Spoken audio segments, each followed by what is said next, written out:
I set up the Smiling World Foundation because previously I used to do work for other charities in Vietnam, and I always had a dream, since I was a child really, to have my own organization, to have my own charity. It was a dream then, and then of course as I grew and I became older, became a dentist, and I had the opportunity to actually do something about this.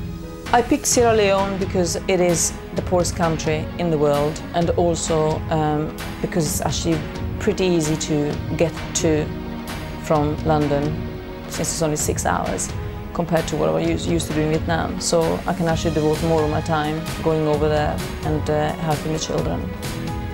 I have been to Sierra Leone 2 times. On this particular trip I treated about 1,300 children, and amongst them there were some adults as well. But we screened about 3,000 people. And on this trip alone, the last trip that I just came back from, my scope was also to set up an infrastructure for the future of the foundation. The problem with the dental care in Sierra Leone is actually it is inexistent, meaning that there's only 3 dentists for a population of over 6 million people. There aren't volunteers dentists that pick Sierra Leone simply because Sierra Leone still carries a stigma. So it's very difficult to get people to actually go there and help out. In the private sector, there are a couple of dentists that work in the center of Freetown. But in the health system, in the health sector, there's only 1 dentist. So probably totally into a number of 4 dentists. It is devastating. People cannot have access to help when they do have big problem with their teeth.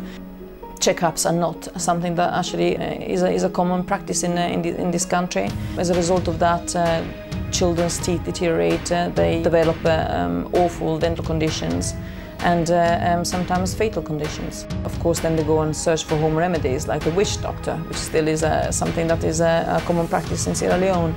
And they use also things like battery acid and horrible things that cause disfigurement and death. I did help a little boy that had in fact deteriorated to the point that he actually developed a condition called osteomyelitis, where actually the bone becomes necrotic, meaning the bones dies, and this is just a result of an infected tooth.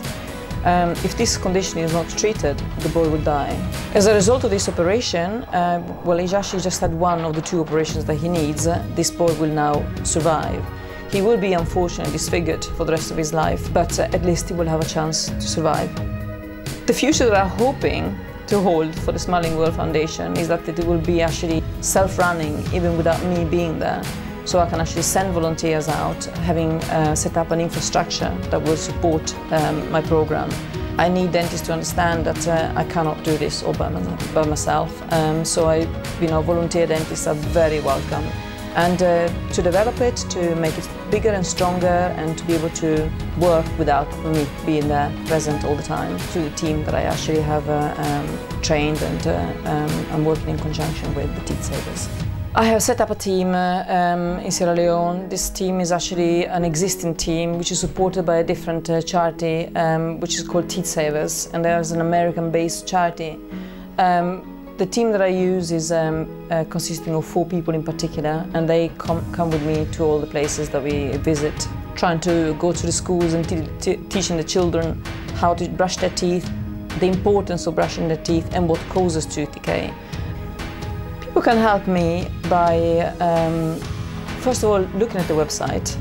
That will give them a very good insight on what we do there, and enormous amount of help needed. And they can donate. They can donate financially, which is obviously the scope of most charities to get financial donations.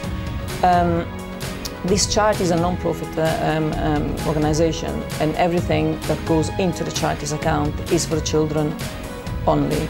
Everything else, whether it's traveling or accommodation, etc., is paid by the person itself, like myself, and my team. So I pay for my team to stay as well in accommodation. So no money is paid out of the account. Apart from money, people can actually help by donating clothing, particularly children's clothes, reminding themselves that this is a very hot country, so there has to be summer clothing. Toys, soft toys are very appreciated, dolls, cars, little cars, Nothing too big, just small things that I can actually carry with me on my trips.